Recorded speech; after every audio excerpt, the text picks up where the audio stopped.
Assalamualaikum warahmatullahi wabarakatuh. Al-Quran memberikan syafaat. Tapi di akhir hadis itu disebut kata li ashabihi. Sering para ustaz-ustaz maupun para da'i yang selama saya di sini mendengar mereka berkata memberikan syafaat kepada pembaca. Yang membaca itu terjemahan yang salah, yang tidak sesuai hadis. Karena disebut di hadis itu bukan bacalah di awalnya kan, bacalah Al-Quran. Karena sesungguh Al-Quran akan memberikan syafaat bagi orang-orang yang bersahabat sama Al-Quran. Itu kata li ashabihi. Bagaimana kita menjadikan Al-Quran sebagai kawan baru, teman kita. Istilahnya Bapak Ibu, kalau pemuda-pemuda kita yang punya pacar, kalau dia lagi sedih, curhat sama pacarnya. Kita lagi seandainya kita lagi stres di rumah tangga kita, mempunyai bermacam-macam masalah dari anak kita atau urusan-urusan yang lain, pasti kita mencari kawan yang kita bisa percaya. Artinya kawan yang bisa kita tumbahkan masalah kita. Saya tidak bicara kita menumbahkan masalah kita sama Allah, jelas kita semua menadu kepada Allah. Tapi pasti ada kita memiliki, ini sifat manusia. Sifat manusia mencari orang manusia yang bisa memberikan kepercayaan agar kita terbuka sama dia. Barangkali dengan kejujuran sahabat kita, dengan ikhlasnya dan amanatnya bisa memberikan nasihat, bisa memberikan sarangan yang bisa menyelesaikan masalah kita. Tapi saat kita bercurhat, saat kita menceritakan masalah kita sama kawan yang kita percaya, dengan kawan yang kita sayangi, dengan seorang yang kita cinta, pasti akan merasa terharu dan sedih dan malah bisa menangis. Begitu selesai kita cerita panjang lebar kepada kawan kita, merasa apa ya? Lega ya? Sudah. Walaupun belum sempat dia berbicara apa-apa, belum sempat dia memberikan nasihat, belum sempat memberikan poin-poinnya untuk kita mendapatkan jalan keluar. Tapi karena kita menganggap orang ini seorang dekat sekali sama kita, cukup kita hanya terbuka sama dia, curhat, sudah selesai bagi kita masalahnya. Inilah perasaan Bapak Ibu yang kita rasakan bersama seorang manusia yang kita anggap kawan dekat, sahabat akrab, padahal barangkali orang itu di dalam sisi dosa dia lebih banyak dari dosa kita. Bagaimana kita bisa terwujud sahabatan sama Al-Quran? Surah 39 ayat 9. Ini yang menjadi sekarang bahasan saya untuk malam ini. Surah 39, tapi tolong sebelumnya Bapak Ibu, Suratul Isra, surah 17, tolong ditulis ayat ini, Suratul Isra, surah 17, ayat 78 dan 79. 78, 79. Ini menjadi PR, terjemahannya, maknanya, belajarannya, Bapak Ibu cari sendiri. Al-Isra 17 ayat 78 dan 79. Tapi surah 39 ayat 9 ini yang membuat saya dari kemarin tidak habis fikir. Sampai saya bicara jujur Bapak Ibu, saya bisa tidur semalam hampir jam 2. Karena ayat ini luar biasa menjelaskan makna hakiki dari kalau kita benar-benar mencari ilmu.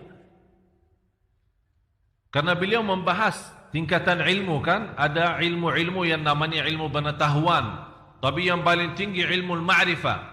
Artinya ada ilmu yang di-store oleh manusia, ada yang ditransfer oleh manusia, oleh guru, dosen dan yang lain-lain. Tapi ada ilmu transferannya langsung dari Allah. Bagaimana kita bisa memiliki ilmu seperti itu? Itu yang dibawa oleh ayat surah 39 ayat 9. A'udzu billahi minasyaitonir rajim. Amman huwa qanitun ana al-laili sajidan wa qa'iman yahdharu al-akhirata wa yarju rahmata rabbih. Qul hal yastawi alladhina ya'lamuna walladhina la ya'lamun. Sebenarnya surah Az-Zumar ini termasuk ayat-ayat sebelumnya, ayat 8, ayat 7, ayat 6. Semuanya memberikan berita-berita atau cerita manusia yang menghadapi bermacam-macam kesulitan dan kesusahan. Sampai kita mendengar ayat-ayat itu, sebelum ayat 9 ini, seolah-olah kita melihat gambaran yang negatif.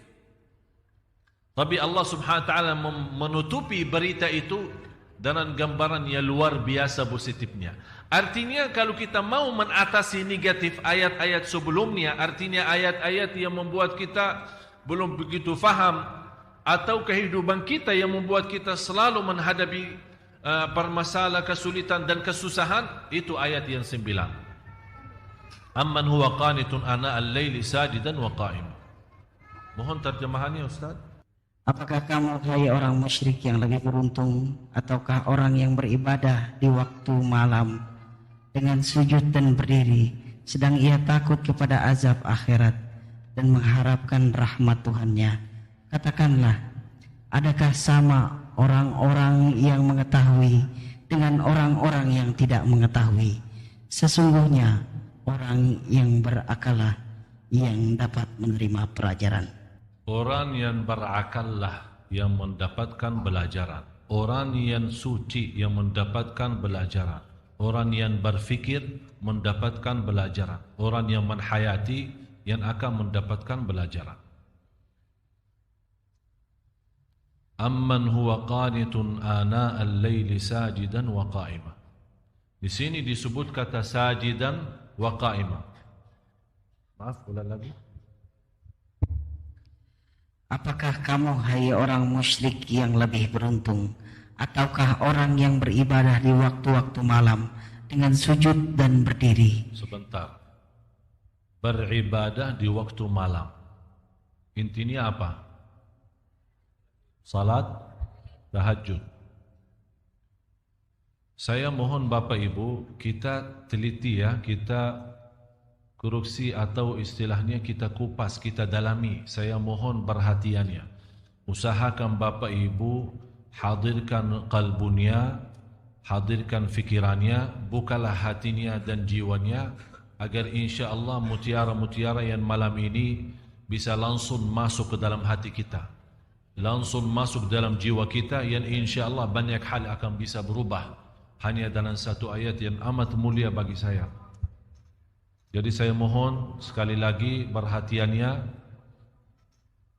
Yang lagi makan stop dulu, lanjut puasa lagi. Yang lagi minum, saya minta sebentar saja kasih perhatian, biar kita bisa mendapatkan kenikmatan dan mutiara. Kenapa? Ada apa di ayat ini? Kalau kita Bapak Ibu ingin mendapatkan ilmu transferannya langsung dari Allah, bukan dari Syekh Ali, bukan dari siapa-siapa, langsung dari Allah yang maha mengetahui segala-galanya. Wa ma utitu minal ilmi illa qalila. Seberapapun ketinggian ilmu kita dibanding dengan ilmu Allah masih kecil dan sedikit. Kalau dikumpulkan seluruh ilmu pengetahuan manusia, segala ilmunya, ilmu agama maupun ilmu duniawi, dikumpulkan jadi satu dibandingkan dengan ilmu Allah, seperti kita masukin jari dalam air laut.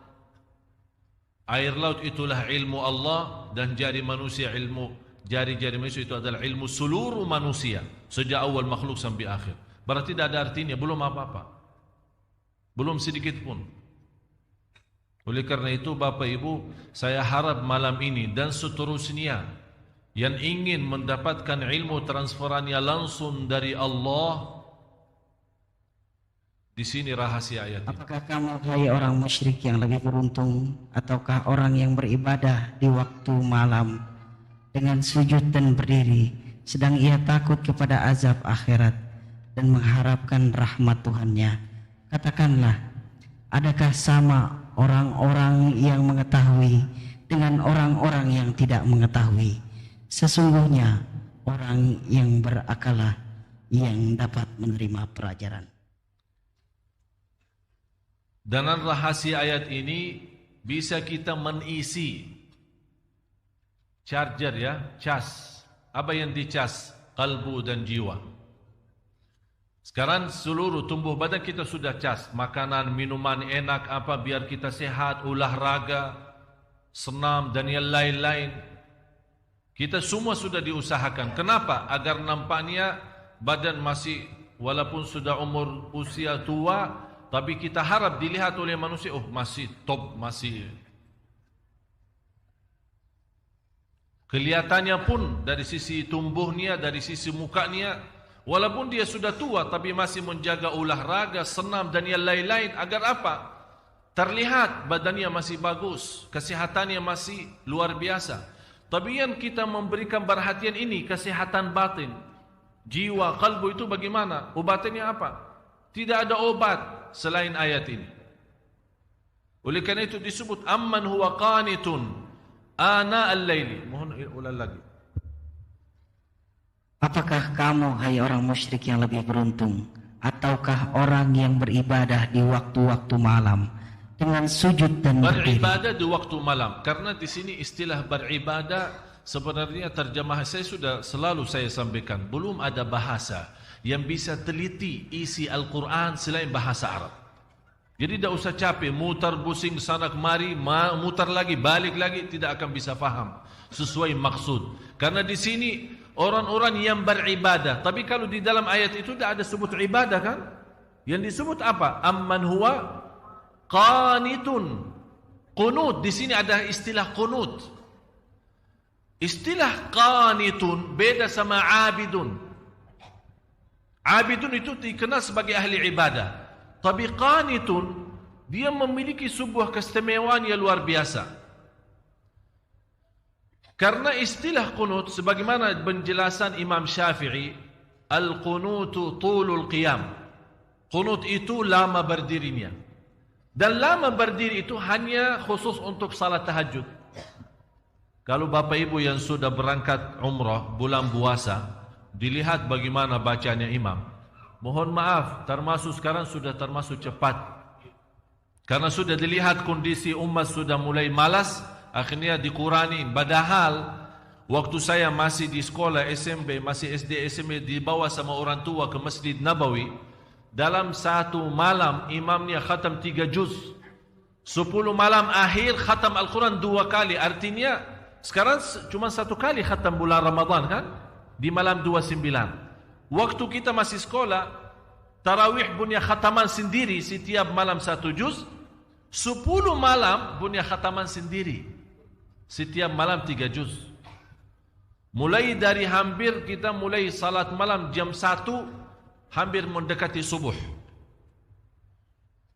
Dan kita merasa kenikmatan yang luar biasa. Itu yang hakikatnya tahajud.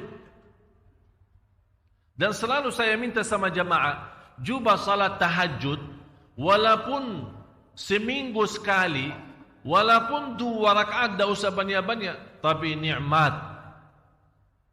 Hayati, rasakan. Walaupun diulangi ayatnya sampai subuh, walaupun 1 ayat. Sebagaimana Rasulullah SAW pernah salat malam, sepanjang malam salat malam hanya dengan 1 ayat. Merasakan ayat itu, menyentuhkan hatinya. Sampai Rasulullah SAW menangis.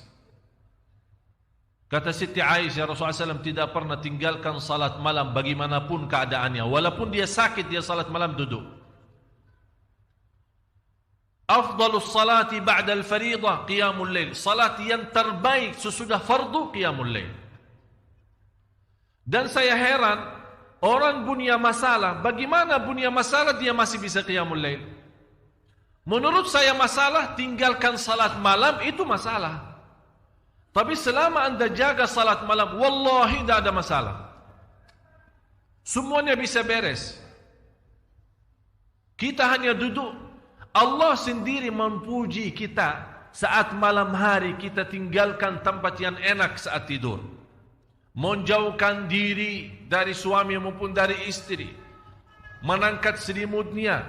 Allah Maha melihat dan di situ Allah tunjukkan kepada malaikat, ya malaikati, hei malaikaku, lihat apa yang dilakukan oleh hambaku. Tinggalkan lazatnya tidur, tinggalkan enaknya istirahat untuk hanya mencari ridhaku. Saksikan wahai malaikaku, apapun yang namanya susah tidak ada di dalam hidup orang itu. Allah yang janji Bapak Ibu. Jadi menurut saya, pintu langsung kita bisa menyelesaikan masalah. Tidak bagi siapapun, tidak di antara siapapun, hanya lewat langsung kepada Allah, itu qiyamul lail.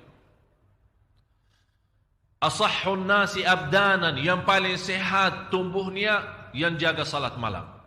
Yang paling sinar mukanya, yang jaga salat malam. Yang paling suci batinnya, yang jaga salat malam. Yang paling berkah ucapannya, yang jaga salat malam. Yang paling mulia perbuatannya, yang jaga salat malam. Semua terjamin berkah kata,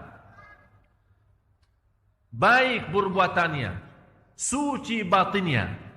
Malah dari sisi salat malam, karena terisi ketakutan kepada Allah, dan ketakutan yang terisi kalbu, terbakar namanya syahwat.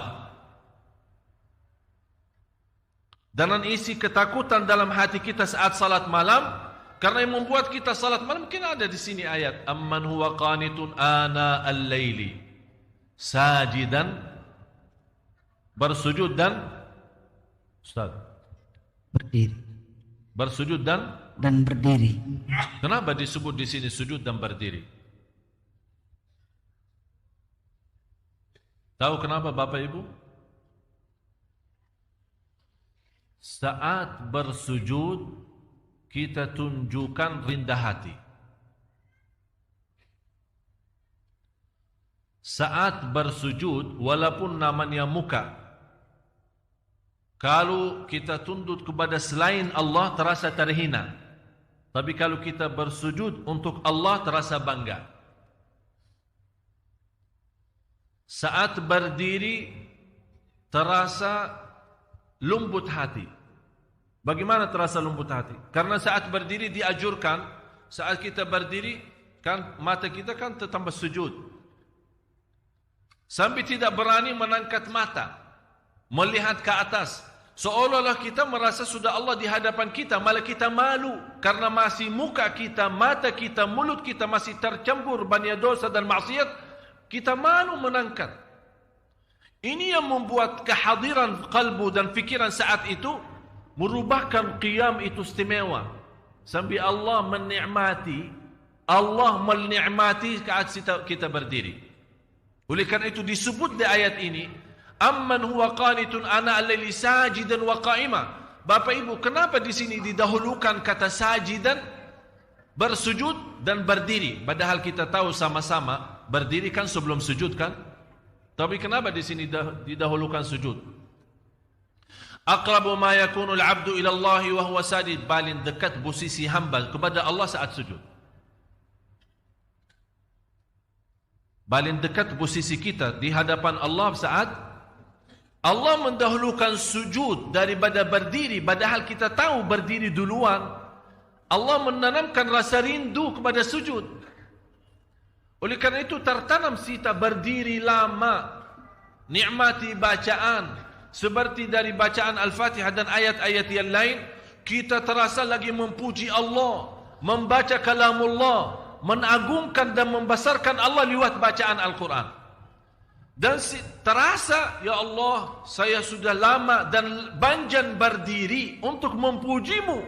Ya Allah, saya rindu bersujud agar menjadi mendekatimu. Masya Allah.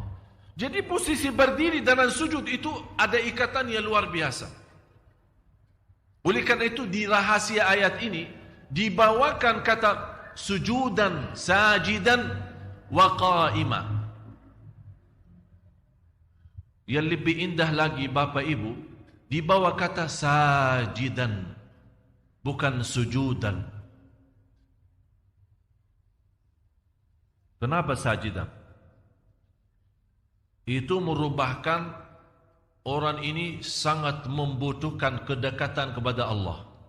Memang Bapak Ibu semua saya yakin sangat merindukan menjadi hamba yang terdekat kepada Allah. Itu sujudnya. Oleh karena itu, dalam kesempatan saat sujud, disarankan oleh Rasulullah kita berpanjang doa, menadu, bermunajat. Karena saat berdiri lama memuji Allah lewat bacaan Quran, kita sekarang mulai minta hajat. Karena saat berdiri kan dah boleh doa. Kapan boleh doa saat? Apa yang kita baca saat berdiri? Alhamdulillahi Rabbil Alamin. Artinya apa? Segala puji. Berarti kita membaca Al-Quran sebenarnya intinya memuji Allah. Kita belum minta apa-apa. Cuba bayangkan kalau ada seorang manusia mulia atau orang kaya, kita duduk di hadapan dia atau berdiri di hadapan dia, kita 1 jam puji dia di depan ribuan orang. Habis kita selesai puji dia, kita minta hajat. Kira-kira ditolak enggak? Diterima. Saya pernah melihat ada seorang bawa kata syair memuji seorang raja di Arab. Sampai di bawah kata-kata, sampai terus terang saja saya tersentuh hati saya. Padahal di bawah kata-kata barangkali kalau kita kasih ke Nabi masih mending daripada manusia. Luar biasa pujiannya kepada raja. Sampai raja sendiri sudah merasa dirinya kagum. Sudah tidak bisa bertahan saking pujiannya tinggi. Habis itu belum dia selesai bacaannya, sudah berhenti, kamu mau apa? Saking senang, saking terbuka hatinya seorang raja, belum selesai orang memujinya, dia malah, udah kamu mau apa? Selesaikan. Ini Bapak Ibu, manusia yang masih terisi kotoran, yang masih terisi dosa, yang masih terisi riya, yang masih terisi nifak, yang masih terisi bermacam-macam maksiat dosa besar maupun kecil. Kalau kita puji dia, dia tetap tersentuh, terbuka hatinya. Dia lupakan segalanya dan dia bantu. Musuh, kata Allah, musuh saja bisa menjadi kawan dan teman, menjadi orang teman dekat dengan kita dengan ucapan yang baik, puji. Apalagi Maha Zat yang agung, Zat yang mulia, yang maha suci, yang maha segala-galanya. Kalau kita puji, bagi Allah tidak mungkin mengecewakan hamba yang saat itu dipuji. Oleh karena itu istilahnya saat kita berdiri memuji Allah lewat bacaan, termasuk bacaan Al-Fatihah dan ayat-ayat yang lainnya. Karena kita termasuk orang-orang, ya Allah, walaupun saya tidak pantas membaca kitab-Mu, karena lidah ini yang membaca kitab-Mu masih banyak mengucapkan kata-kata yang kotor dan dusta. Ya Allah, saya tidak pantas membaca kitab-Mu, karena lidah ini sudah banyak berkata-kata bohong dan mencaci maki orang. Ya Allah, saya tidak pantas diberikan kemudahan membaca kitab-Mu, karena lidah ini sudah terlanjur mencaci dan membuka aib orang. Tapi di saat itu kita rasakan saat berdiri dan diberikan oleh Allah kelancaran lidah membaca kitabnya dan memujinya, itulah Allah memberikan pendahuluan agar saat kita sujud seolah-olah Allah bertanya, kamu mau apa lagi? Apa yang kamu butuh? Apa yang kamu perlu? Kalau belum kita puas dari sujud pertama, ini hikmahnya ada 2 kali sujud. Belum puas, ada yang tertinggal. Memang kadang-kadang syaitan menggoda kita. Hajat-hajat bisa tertinggal, ada yang lupa. Begitu kita berdiri, ingat saat di antara sujud, masih ada kesempatan lagi, sujud lagi. Allah Maha Besar, Allah Maha Agung, Allah Maha Mulia. Sungguh kita mulia kalau kita betul-betul bisa menikmati yang namanya sujud. Kata seorang salih, wallahi kalau bukan ada sujud di dunia, saya tidak bisa menikmati yang namanya dunia. Tidak ada artinya. Karena ada isi sujud, ada isi salat malam, Dan 4 hal yang menjaminkan banyak rizki, bukan memudahkan rizki. Tolong Bapak Ibu hafal. 4 hal bukan menjaminkan rizki, bukan memudahkan rizki, tidak. 4 hal mendatangkan rizki kemari. Dan 4 hal bukan Allah kasih kemudahan berarti kita berjalan mencari rizki Allah kasih, tidak. Bukan dikasih kemudahan, tapi di mana saja kita ada, posisi kita di mana saja, Allah datangkan rizki kepada kita. Yang pertama, qiyamul lail, salat malam. Yang kedua, berbanyak istighfar waktu sahur. Kalau anda tidak salat malam, jangan tinggalkan istighfar waktu sahur. Waktu sahur kapan? Kira-kira 30 menit sebelum azan. Ada satu hadis dijelaskan waktu sahur, makan sahur kan? Tapi ada yang suka makan sahur jam 1, ada yang suka jam 2. Tapi menurut saya waktu yang tepat untuk makan sahur dikirakan membaca 50 ayat. Membaca 50 ayat. Kalau bagi kita 50 ayat ya setengah jam lah. Dah tahu bagi Bapak Ibu gimana? 1 jam ya bolehlah, 1 jam tak apa-apa. Ya tergantung lancar atau tidak. Tapi ukurannya seperti itulah, kurang lebih seperti membaca 50 ayat dari Al-Quran. Itulah namanya waktu sahur. Disitulah Allah sendiri memuji, Allah bangga dan senang terhadap orang yang sahur. Sampai ulama berkata, tidak ada ibadah yang terbaik di waktu sahur selain istighfar.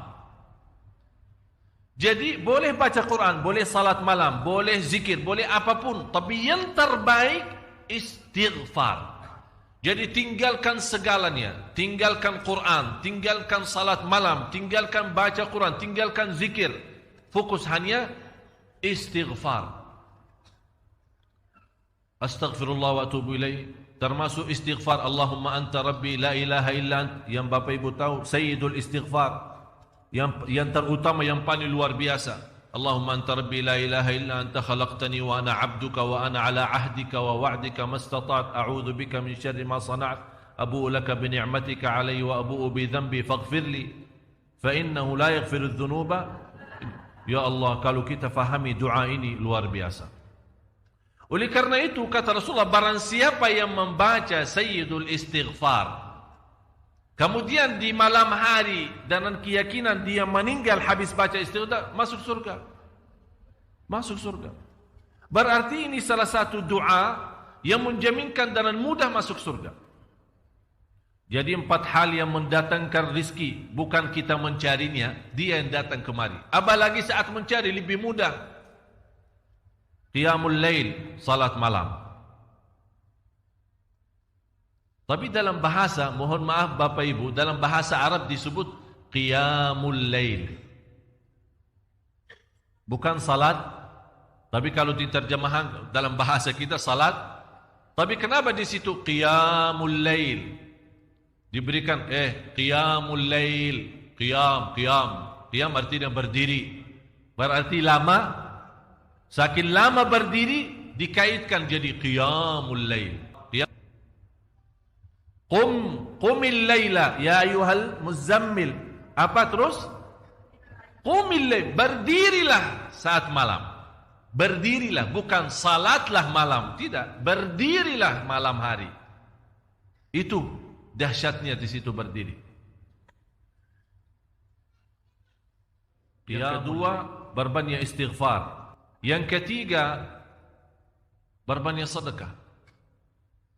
Sebenarnya bukan istilah berbanyak sedekah. Kadang-kadang orang bersedekah 100 juta, udah saya sudah bersedekah 100 juta. Bukan itu. Bukan yang dimaksud berbanyak sedekah itu dari sisi uang itu banyak atau sedikit, bukan. Yang dimaksud rahasia sedekah, ta'ahudus sedekah, istiqamah bersedekah. Istiqamah. Itu tidak menjadi masalah besar maupun kecil. Itu tidak menjadi masalah. Karena bagi Allah tidak ada artinya besar maupun kecil. Kita tidak memberikan kepada Allah. Karena Allah Maha Kaya. Tapi rahasia sedekah itu kita terus menerus sedekah. Siang, pagi, malam, pagi, besok terus minggu depan. Tidak pernah berhenti. Setiap ada kesempatan selalu kita membawa sedekah. Itu namanya ta'ahudus sedekah. Ta'ahud kalau dalam bahasa sebuah janjian.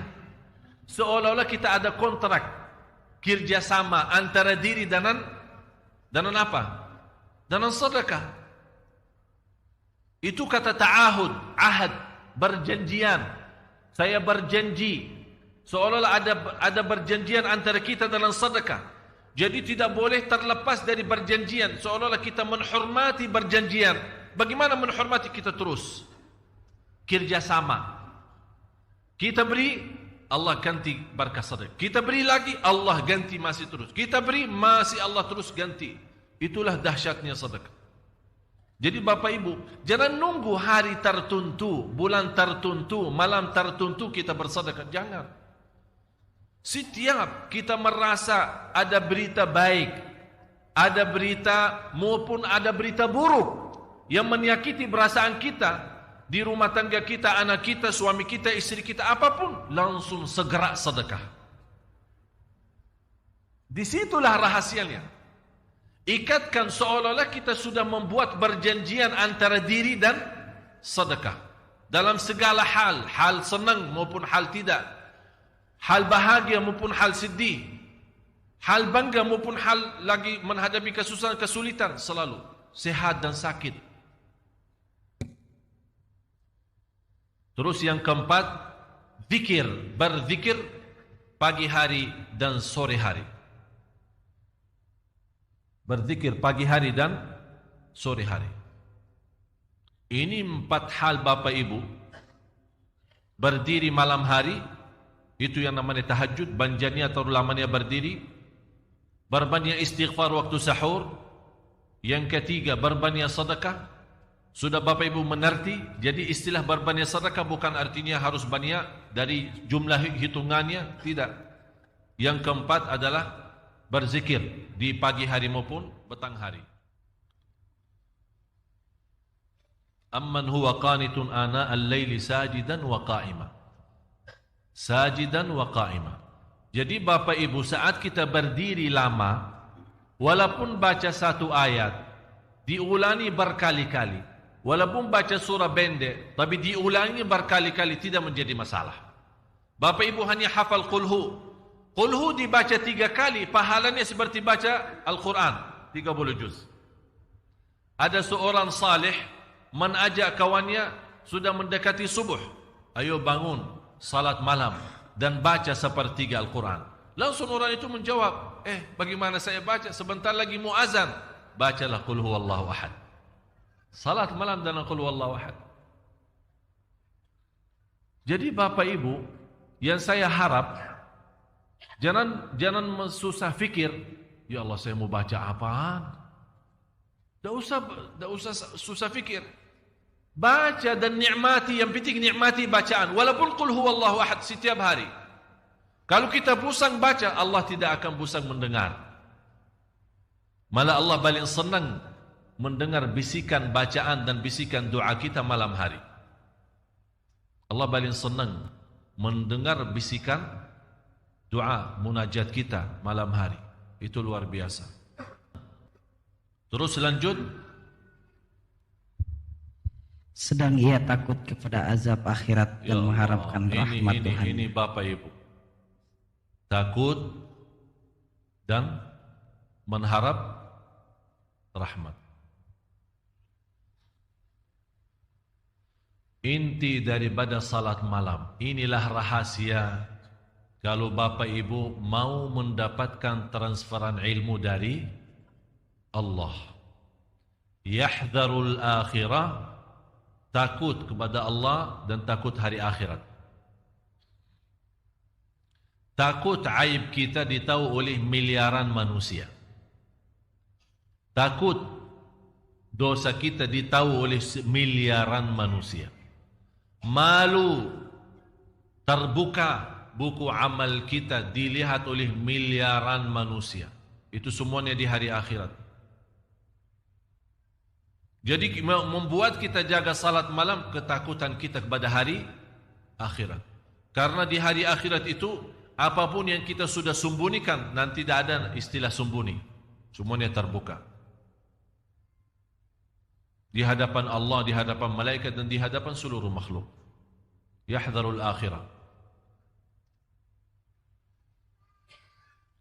Dan barang siapa yang mampu menikmati lama berdiri, akan Allah meringankan lama berdiri di hari kiamat. Bapak Ibu tahu berapa lama berdiri di hari kiamat? Satu hari 50.000 tahun. Sekarang kalau saya minta imam khusus malam Jumat ini, ya. Malam Jumat ini saya minta Bapak Ibu malam ini kita agak telat pulang. Saya minta sama imam nanti baca Al-Kahfi salat Isya. 110 ayat. Tak tahu bagaimana kalau kita takut salah malah dah ada makmum sudah pulang duluan. Alasannya apa? Oh, anak nanti bis ketinggalan, nanti taksi tidak ada, nanti kalau terlalu malam tidak aman. Itu bermacam. Kita takut urusan antaran ke rumah, pulang ke rumah. Siapa yang menamankan nanti di hari akhirat? Kalau takutan di dunia ini dibandingkan dengan takutan di akhirat tidak ada, tidak bisa dibandingkan, tidak bisa. Sangat jauh. Oleh kerana itu kata Allah di hadis qudsi, barang siapa yang takut kepadaku di dunia, aku amankan dia nanti di akhirat. Barang siapa yang merasa diri aman di dunia, aku akan membuat dia takut nanti di hari akhirat. Tinggal anda milih. Yang perlu kita takuti bukan urusan dunia. Allah. Ini yang membuat kita jaga salat malam. Yahdharul akhirah. Yahdharu sebenarnya Bapak Ibu indahnya yahdharu, kata yahdharu ya. Maaf apa bahasa ya? Sedang ia takut. Sedang dia takut kepada azab akhirat. Ada bahasa yang bisa terjemahkan. Yahdharu diterjemahkan takut. Padahal lebih sensitif ya, lebih itu yahdharu apa ya? Hati-hati. Waspadalah. Waspada. Kalau boleh saya bilang lebih waspada itu menurut saya itu lebih daripada takut. Jadi bukan hanya kadang-kadang kita takut belum tentu waspada. Tapi saking waspada betul-betul perhatiannya luar biasa kepada akhirat. Jadi setiap akhirat. Jadi terus terbayang selalu akhirat. Ini yang membuat kita saking waspada, saking betul-betul berhati-hati. Itulah yang paling kata yang cocok. Kata yahdharu. Yahdharul akhirah. Agar seimbang Bapak Ibu. Karena Islam menajurkan jangan takut sampai putus asa. Itu yang dilarang oleh Islam. Kadang-kadang saking banyak dosa kita, sudah terbayang akhirat, sudah betul-betul waspada, ingat dosa lalu, akhirnya lama-lama saking tinggi takutnya, ya Allah terus bagaimana dosa lalu saya? Apakah diampuni atau tidak? Apakah dapat rahmat tidak? Ayat selanjutnya memberikan seimbang. Yahdharul akhirata wa yarju rahmata rabbih. Ya Allah. Bapak Ibu mohon maaf. Kalau saya mau teliti ya setiap kata, setiap ayat, setiap kalimat, setiap huruf, barangkali sampai subuh belum kita selesai satu ayat ini. Belum tentu selesai. Allah. Wa yarju rahmat rabbih.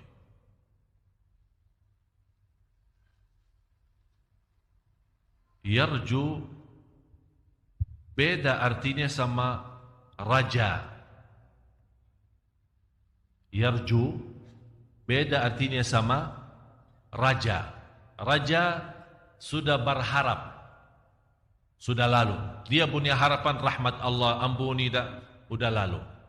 Tapi yarju tidak pernah berhenti memiliki harapan kepada Allah. Tidak pernah berhenti, selalu berharap. Di situ ada takut, ada juga di sampingnya harapan. Dia takut memang dihukum atas dosa dan maksiat yang telah dilakukan. Tapi di sisi lain, dia merasa Allah Maha Adil dan Allah Maha Kasih Sayang. Bagaimanapun sebanyak dosa kita, sampai Allah bersabda di hadis yang qudsi.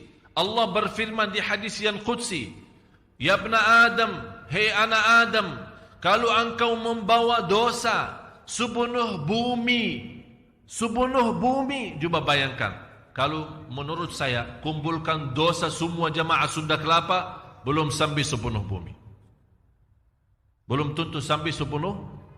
Tapi coba satu orang kalau bawa dosa sepenuh bumi ini, dosa dan maksiat, dosa besar maupun kecil, tapi tidak ada di antaranya berbuat syirik kepada Allah, kata Allah, saya tidak berduli, kata Allah, aku tidak akan berduli mengampuni segala-galanya. Masya Allah. Allah tidak berduli. Artinya bagi Allah sangat kecil dosa itu yang sepenuh dosa bumi. Coba bayangkan seluas bumi berapa sih? Tapi subhanallah, bagi rahmat Allah kecil itu semua. Dan syarat jangan berbuat syirik besar. Bersentuhan hak Allah subhanahu wa ta'ala. Ini yang membuat kita wayarju rahmata Rabbihi. Kenapa Bapak Ibu tidak dibawa kata wayarju rahmatallah? Kenapa dibawa kata wayarju rahmata Rabbihi? Kalau kita lihat awal Al-Fatihah, alhamdulillahi Rabbil Alamin. Apa artinya Rabb?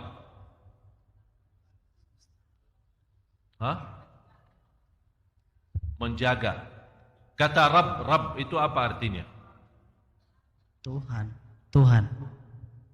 Tuhan. Enggak. Saya kasih gambaran biar insyaallah Bapak Ibu bisa lebih paham ya. Orang tua punya anak. Segala kebutuhan anak diberikan oleh orang tuanya. Jadi anak menanggap bapaknya, apalagi pas dia masuk membawa bermacam-macam makanan dan minuman. Karena anak itu tidak tahu istilah Tuhan atau Allah, dia menganggap bapaknya segala-galanya. Rizki bapak, mainan bapak. Dia datang dari luar membawa banyak macam-macam. Seolah-olah anak itu sudah merasa segala kenikmatan dan kebutuhan oleh anak itu ditutupi dan dipenuhi oleh ayahnya. Segala kenikmatan, segala rahasia, segala kemuliaan semuanya dari ayahnya. Oleh karena itu dinamakan Rabbul Bait. Rabbul Bait artinya Rabb rumah tangga. Rabb artinya kepala. Seolah-olah karena segala-galanya untuk anaknya adalah dari dia. Yang mendidikkan anak itu, yang membesarkan anak itu dengan segala rizki yang dia bawa kemari untuk anak itu. Oleh karena itu dinamakan Rabb. Tapi kalau kita kata Rabb sendiri maksudnya Allah. Tapi kalau misal kita bilang Rabbul Masjid atau misal Rabb rumah. Apa artinya Rabb rumah? Kepala rumah yang bertanggung jawab segala-galanya. Misal Rabb mobil. Apa artinya Rabb mobil? Yang punya mobil. Tapi kalau kita bilang Rabbul Bait, kalau di surat Quraisy kan ada ila fihim rihlat falyabudu rabb hadzal bait. Istilah kata Rabb memang dalam bahasa Arab Rabb itu kalau datang sendiri maksudnya Allah. Tapi kalau ada sebuah kata yang diikutnya belakang itu bisa rubah makna. Di sini kata wa yarju rahmata rabbih. Rabbihi ini kan ada hak. Seolah-olah kita di sini menakui tidak pernah terputus harapan kita kepada Allah sebagai segala nikmat yang aku miliki itu dari Dia. Segalanya dari Dia, lahir batin saya dari kecil sampai besar dari Dia. Oleh karena itu saya bilang Rabbi. Kalau kita bilang Rabbi wa Rabbuka Allah. Kalau di dalam surat Ali Imran ada Rabbana kan? Saat kita baca doa Rabbana atina. Tapi kalau untuk satu orang apa bilang? Rabbi. Rabbi. Berarti kata sebenarnya kata Rabbi lebihnya daripada kata Allah, padahal kata Allah itu termasuk sebuah nama yang sangat agung di antara Asmaul Husna. Tapi kata Rabbi ini sebuah akuian, ada sebuah barakui ya, kita akui. Kita akui sebagai orang-orang yang tidak punya apa-apa. Karena yang mendidikkan kita, yang memberikan segala-galanya Allah adalah Rabbi, Rabbi Allah. Wa yarju rahmata Rabbi. Seolah-olah di sini, ya Allah memang Engkau segala nikmat yang aku miliki hanya dari Engkau ya Allah. Saya juga mengharap rahmat itu sebagaimana nikmat yang tidak pernah terputus. Jadi kita ikat kata Rabbi karena kita meyakini dan akui dalam batin kita dengan kata Rabbi, ya Allah Engkau Rabbi yang mendidikkanku, yang memberikan segala nikmat yang aku miliki, nikmat harta, nikmat sehat, nikmat segala kalanya dari kecil maupun besar, yang terbayang maupun yang tidak terbayang. Kita akui sebagai orang-orang yang menakui kenikmatan itu. Ya Allah, kita harap nikmat yang terus menerus kepada kami sepanjang hidup kami. Ya Allah, kami juga harap rahmat itu tidak pernah terputus. Wa yarju rahmat Rabbi. Bapak Ibu, kalau kita bisa rasakan seperti ini, baru Allah berkata, wahai Muhammad sallallahu alaihi wasallam, hal yastawi alladhina ya'lamun walladhina la ya'lamun. Adakah sama orang-orang yang mengetahui dengan orang-orang yang tidak mengetahui? Apakah sama Bapak Ibu yang tahu sama yang tidak tahu?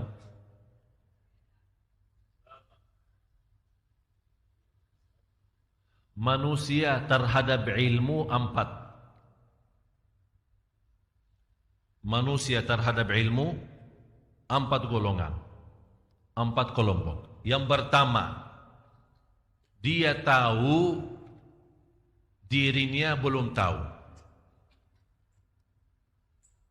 Ini maaf ya, bahasa mungkin agak sedikit aneh ya. Dia tahu, dia belum tahu. Atau istilah lain, dia yakin, dia tahu dirinya tidak tahu apa-apa. Faham? Belum faham ya? Jadi kalau ditanya tahu, ana yakin tak tahu apa-apa. Ana tak tahu apa-apa. Yang kedua, dia tidak tahu, dia tidak tahu.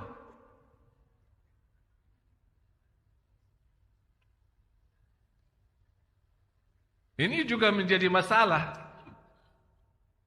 Dia tidak tahu dirinya, tidak tahu apa-apa. Yang ketiga, dia tahu dirinya tahu. Dia tahu dirinya tahu. Terus yang keempat kira-kira apa?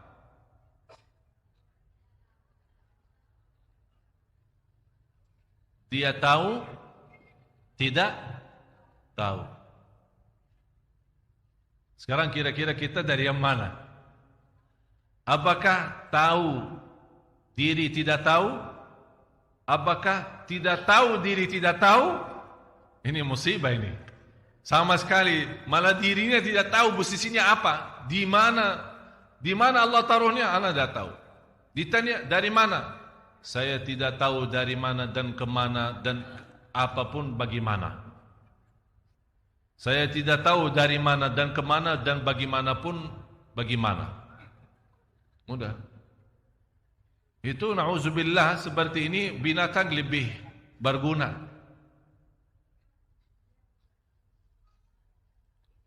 Yang pertama, dia tahu dirinya tidak tahu.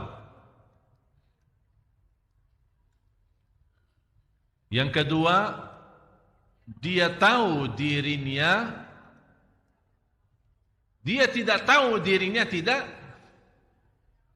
Ini musibah ya? Mudah-mudahan tidak ada di antara kita yang tidak tahu dirinya tidak tahu. Yang ketiga, dia tahu dirinya tahu. Yang keempat, dia tidak tahu dirinya tahu. Maaf saya memang bawa bahasa tapi yang mungkin, tapi Bapak Ibu sudah faham tujuannya, maksudnya apa. Itulah qul hal yastawi alladhina ya'lamuna walladhina la ya'lamun. Apakah sama orang yang tahu sama yang tidak tahu?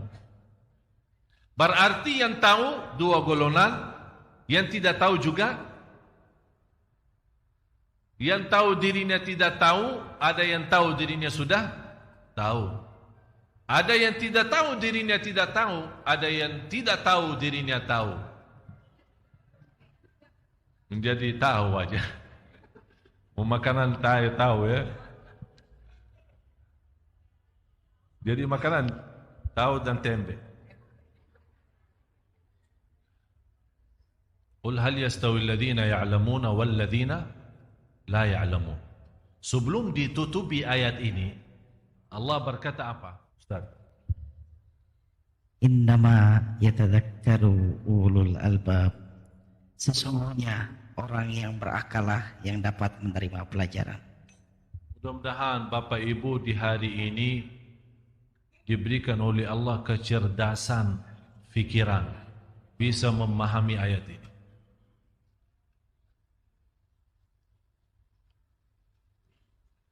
Menurut saya, kalau kita benar-benar mau memperbaiki kehidupan kita dan juga mau memperbaiki negeri kita, kuncinya salat malam. Saya tadi jam 12 siang berjumpa dengan Bapak Marzuki Ali, Ketua DPR. Terus dikasih oleh protokol hanya 15 menit. Saya masuk jam 12. Hanya dikasih waktu karena beliau ada kesibukan yang lain 15 menit. Alhamdulillah kalau saya ketemu beliau tidak usah pakai janji. Jadi kalau beliau ada di kantor saya boleh masuk. Tinggal kasih laporan Syekh Ali di luar dikasih masuk. 15 menit. Saya masuk jam 12. Saya keluar jam 2:30. Sampai orang yang rapat dengan beliau tunggu di luar.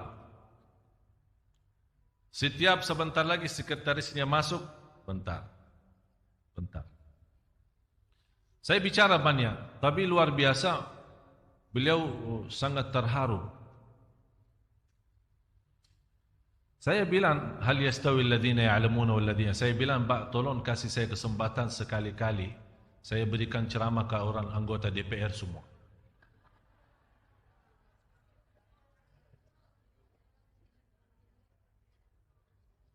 InsyaAllah dengan pertolongan Allah keluar dari DPR semua nangis. Tapi nangisnya yang insyaAllah yang rubah hidup mereka. Bukan nangis yang tapi habis nangisnya malah hilang sandal. Ada satu cerita, seorang salih khutbah Jumat. Khutbah yang membuat jamaahnya nangis, terharu, tersentuh. Begitu bubar dari salat Jumat, malah hilangnya sandal imamnya hilang. Dia heran, kalau memang semua jemaah nangis, yang curi sandal saya siapa sih? Jadi kan nangis bermacam-macam. Dan yang kita harap nangisnya itu yang bisa merubah kita, yang bisa menanamkan rasa malu, yang bisa menaikkan kualitas takut. Yang saya selalu bilang, terisi takut hati kita kepada Allah, terbakar yang namanya syahwat. Bukan menghilangkan syahwat lagi, terbakar, habis, total syahwat itu. Jadi bagaimanapun datang syaitan menggoda, tidak ada lagi. Tidak ada yang tersisa dari syahwat karena sudah terbakar habis. Itulah saking nikmatnya ayat ini. Yang mudah-mudahan Bapak Ibu kita menjadi orang yang disebut oleh Allah di ayat 9 ini. Innama yatadzakkaru ulul albab. Ya Allah, jadikan Bapak Ibu semua ahli ulul albab. Ulul albab dijelaskan oleh ulama yang berakal selamat.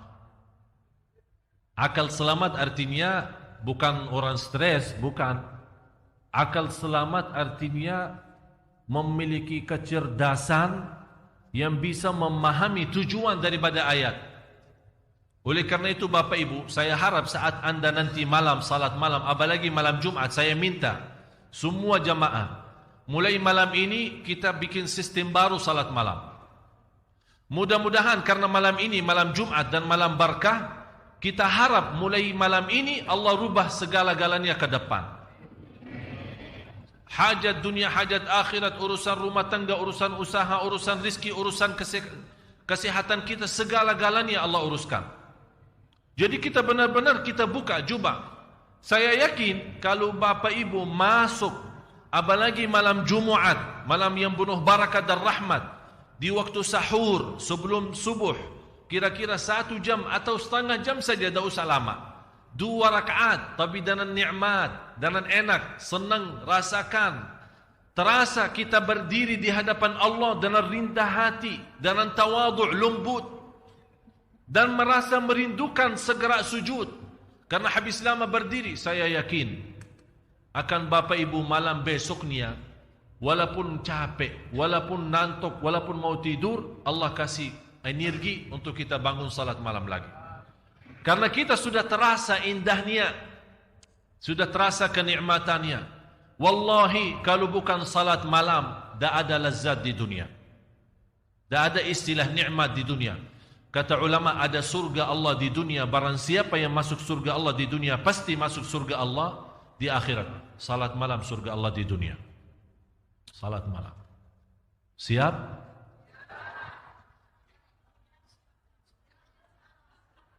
Masih ada yang bilang insyaAllah.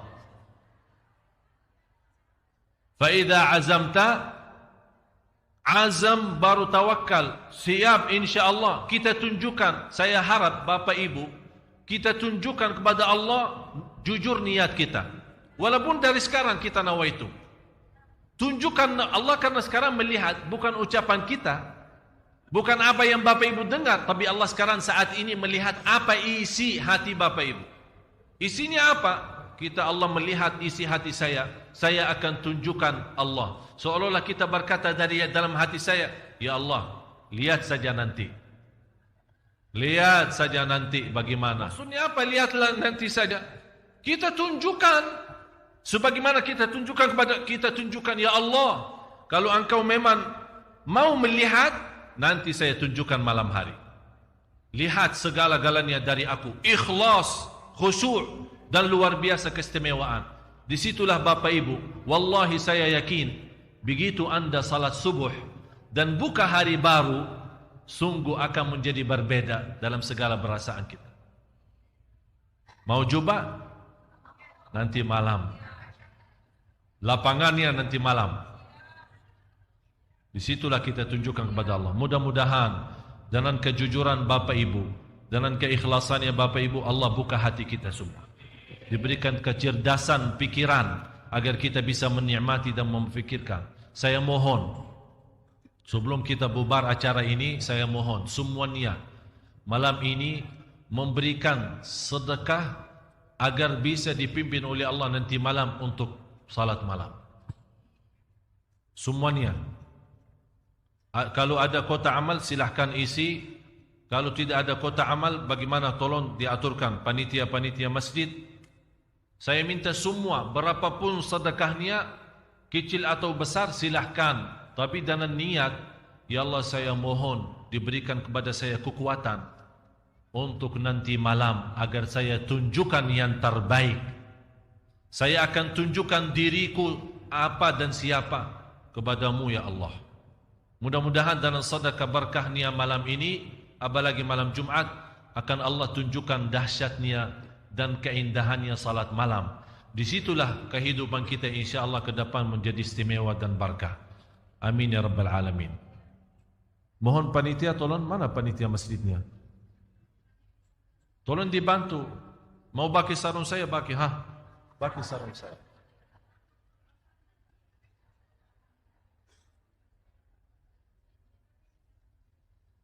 Semuanya saya harap semuanya bersedekah malam ini. Apa bagaimana terserah, mau berapa terserah. Saya tidak tuntut dan saya tidak minta. Pokoknya saya harap tapi dengan niat satu. Ya Allah, kasih saya kekuatan dan taufikmu agar saya nanti tunjukkan kata sajidan wa qa'ima sebagaimana ayat ini. Dan mohon Bapak Ibu nanti kalau Bapak Ibu sudah pulang ke rumah, sebelum Anda tidur, baca ayat ini. Surah 39 ayat 9. Baca sambil nikmati, sambil rasakan, sambil hayati. Kemudian tidur. InsyaAllah lihat tidur yang indah. InsyaAllah lihat tidur yang indah. Sarung saya jangan bawa jauh dong. Semoga apa yang saya sampaikan bermanfaat. Semoga bagaimana kita sama-sama berkumpul di sini, mudah-mudahan diberikan oleh Allah kemuliaan, sama-sama jumpa lagi di surga Allah bersama Nabi Muhammad SAW. Ya Allah ya Tuhan kami, berilah kepada Bapak Ibu taufikmu ya Allah, agar bisa istiqamah salat malam. Dengan berkahnya salat malam dan keindahan salat malam, kita mampu memiliki kehidupan yang bahagia, rumah tangga yang sakinah mawaddah rahmah, dan segala kesulitan dan kesusahan dijauhkan oleh Allah dalam salat malam. Ya Allah, kuatkanlah kami agar istiqamah salat malam. Ya Allah, berilah taufikmu. Ya Allah, berilah kepada kami taufikmu agar mampu menjaga salat malam dengan seindah-indah ayat ini ya Rabbal Alamin. Agar kami mendapatkan ilmu langsung darimu ya Allah, ilmu laduni ya Allah, ilmu ma'rifat ya Allah, birahmatika ya arhamar rahimin. Ampunilah segala dosa kami, ampuni kekurangan kami, dan tutupi aib kami. Dan ya Allah, maafkan atas kesalahan kami ya Rabbal Alamin. Ampuni orang tua kami. Ya Allah, ampuni orang tua kami. Dan ampuni saudara kami muslimin, muslimat, mukminin, mukminat yang hidup maupun yang telah wafat. Ya Allah, aku mohon dengan nama-Mu yang agung dan mulia untuk Bapak Ibu. Ya Allah, jauhkan wajah Bapak Ibu dari neraka Jahannam ya Allah. Ya Allah, jauhkan wajah Bapak Ibu dari neraka Jahannam ya Allah.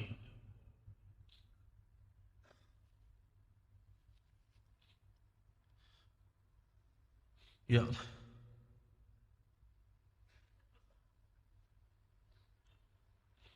Ya Allah, jauhkan wajah Bapak Ibu dari neraka Jahannam ya Allah.